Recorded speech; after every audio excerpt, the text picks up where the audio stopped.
ये कहानी एक छोटे से गांव की है जहां एक ईमानदार व्यापारी अपनी खूबसूरत और समझदार बेटी के साथ रहता था। उनका जीवन सरल था, लेकिन व्यापारी की किस्मत ने एक ऐसा मोड़ लिया कि उसका जीवन परेशानियों से भर गया। गांव के बीचों बीच एक बड़ा बाजार था जहां ये व्यापारी अपनी दुकान चलाता था। वो अपने सामान की गुणवत्ता और ईमानदारी के लिए जाना जाता था, लेकिन एक दिन व्यापार में भारी नुकसान हुआ। मौसम खराब होने के कारण फसलें बर्बाद हो गई थी और व्यापारी का सारा माल बिक नहीं पाया। उस मुश्किल समय में उसे एक अमीर व्यक्ति से कर्ज लेना पड़ा। यह आदमी गांव में बहुत कुख्यात था। वो अपनी चालाकी और लालच के लिए जाना जाता था। जो लोग उसका कर्ज नहीं चुका पाते, वो उनकी जमीन, दुकान या परिवार पर कब्जा कर लेता, कर्ज लेते समय व्यापारी ने सोचा था कि वो उसे जल्द ही चुका देगा, लेकिन हालात ऐसे बने कि वो समय पर पैसे लौटा नहीं पाया। एक दिन वो लालची आदमी, जिसका नाम रघुनाथ था, व्यापारी के घर आया। उसके चेहरे पर एक घिनौनी मुस्कान थी। उसने गांव वालों को भी अपने साथ बुला लिया था ताकि अपनी बात सबके सामने रख सके। देखो भाइयों और बहनों, उसने अपनी भारी आवाज में कहा, मैंने उस व्यापारी को कर्ज दिया था, लेकिन अब ये उसे चुका नहीं सकता। मैं कोई बुरा आदमी नहीं हूं। मैं चाहता हूं कि उसका कर्ज माफ कर दूं, लेकिन उसके बदले उसे मेरी एक शर्त माननी होगी। गांव वाले आपस में कानाफूसी करने लगे। सब जानना चाहते थे कि रघुनाथ की शर्त क्या है। मेरी शर्त यह है, उसने आगे कहा, कि ये अपनी बेटी की शादी मुझसे कर दे। अगर ये मान जाए तो मैं उसका सारा कर्ज माफ कर दूंगा। ये सुनकर वहां खड़ा हर बेटी हैरान रह गया।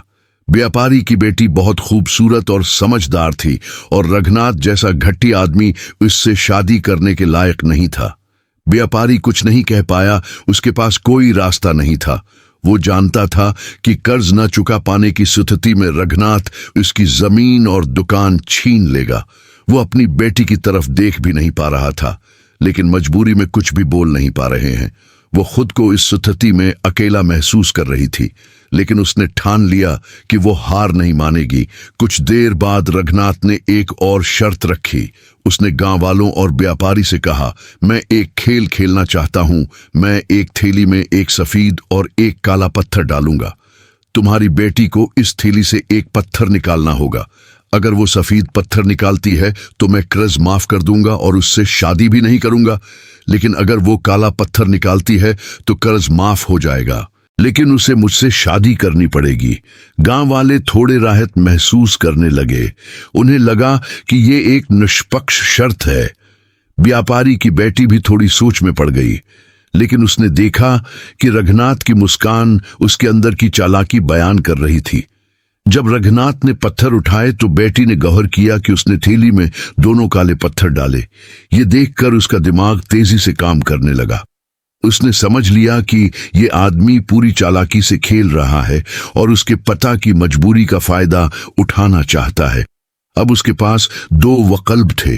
वो सबके सामने ये बात कह दे कि रघुनाथ धोखा कर रहा है, लेकिन ऐसा करने से कर्ज माफ नहीं होगा और रघुनाथ उसे या उसके पता को नुकसान पहुंचाने की कोशिश करेगा। वो अपनी बदमानी का इस्तेमाल करके इस स्थिति से बाहर निकले। थोड़ी देर बाद गांव वाले चुप हो गए। सबकी नजर व्यापारी की बेटी पर थी। उसने शांत मन से फैसला लिया और थैली से पत्थर निकालने के लिए हाथ बढ़ाया। उसने एक पत्थर निकाला और जानबूझकर उसे जमीन पर गिरा दिया। पत्थर बाकी पत्थरों में मिल गया और अब यह तय करना मुश्किल था कि वो कौन सा पत्थर था। लड़की ने तुरंत कहा, अब यह देखना मुश्किल है कि मैंने कौन सा पत्थर निकाला, लेकिन इसमें कोई परेशानी नहीं है। थैली में जो पत्थर बचा है उसे देख लीजिए।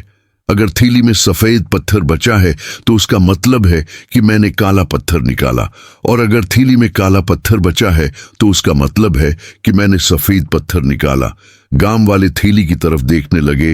रघुनाथ का चेहरा अचानक सफेद पड़ गया। वो कुछ कहने की कोशिश कर रहा था, लेकिन उसके पास कोई बहाना नहीं था।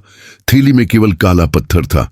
गांव वालों ने तुरंत समझ ली वो कि लड़की ने सफेद पत्थर निकाला था। वो उसकी चतुराई और साहस की तारीफ करने लगे। वाह, ये लड़की सच में बहुत बुद्धिमान है। एक बूढ़े ने कहा, रघुनाथ, तुम्हें शर्म आनी चाहिए कि तुमने इतनी घटिया चाल चली। दूसरे ने कहा, इस घटना के बाद रघुनाथ को अपनी हार माननी पड़ी। उसने व्यापारी का कर्ज माफ कर दिया और शर्मिंदा होकर वहां से चला गया। व्यापारी और उसकी बेटी ने राहत की सांस ली। किसी भी मुश्किल स्थिति में घबराने की बजाय धैर्य और समझदारी से काम लेना चाहिए। जब कोई आपकी मजबूरी का फायदा उठाने की कोशिश करे तो शांत रहकर अपनी बुद्धिमत्ता का उपयोग करें।